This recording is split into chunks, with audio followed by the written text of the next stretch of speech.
How about using the same design layout on 2 cards but changing things up to get a totally different look? It's exactly what we're going to do today.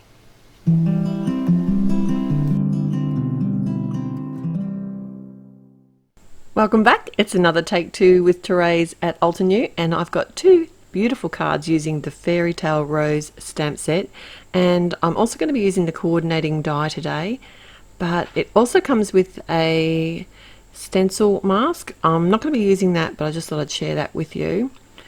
It's a really pretty rose on a stem, so it's a great image to use as a focal point on a card, and I thought I'd do that today, but I thought I'd step it up a level and actually take you through some ideas that would actually change the look of the same card design.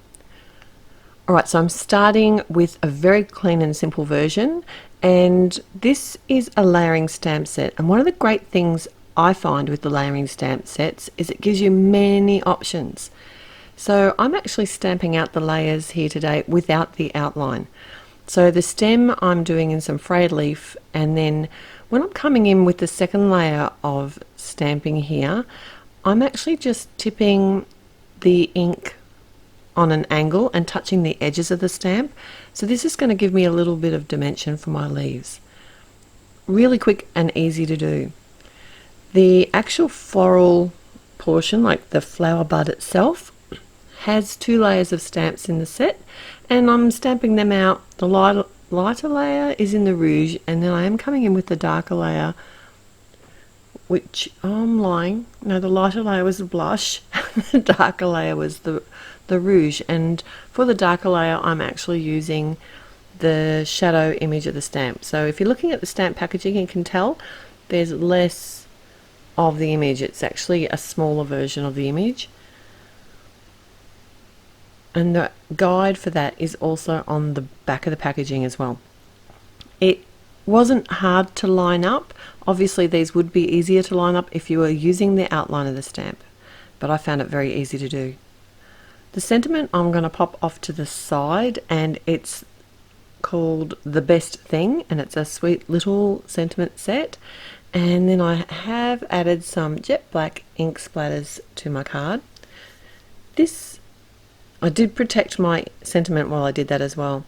Now this panel is slightly smaller than the card front, and I've popped it up on some fun foam and attached that to the front of a top folding card. Very clean, simple, easy design. You can stamp out a stack of these all at once in all different colours.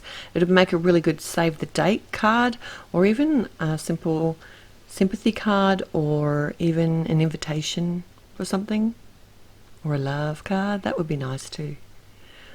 So this time I'm going to be doing the same thing but different.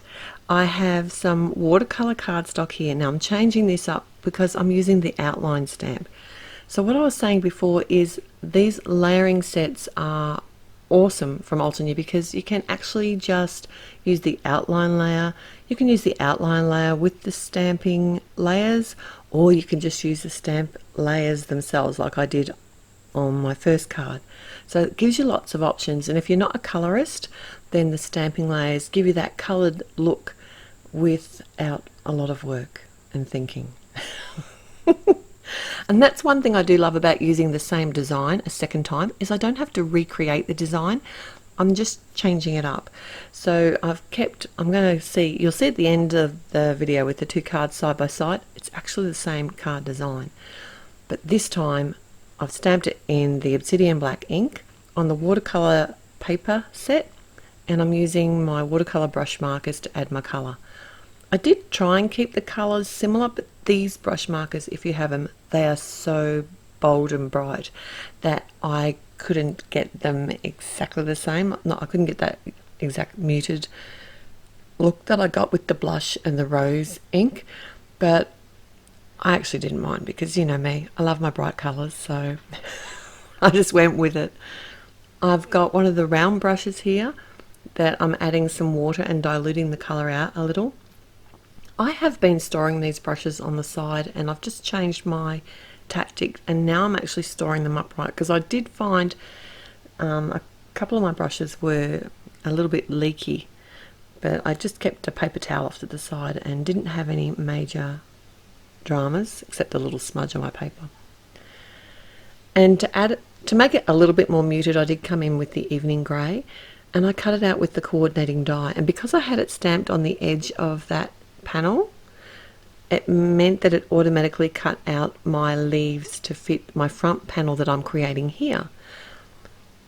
So this is some pale grey cardstock, and I'm running it through my Big Shot and only one base plate because these embossing folders are so thick. It doesn't actually need a second plate to run it through the machine. And this is the organic linen 3D embossing folder. Really beautiful, and gives a subtle look of a texture on the background. And like I said, I'd already cut off the edges of my rose, so I just popped that up and sat that on the front.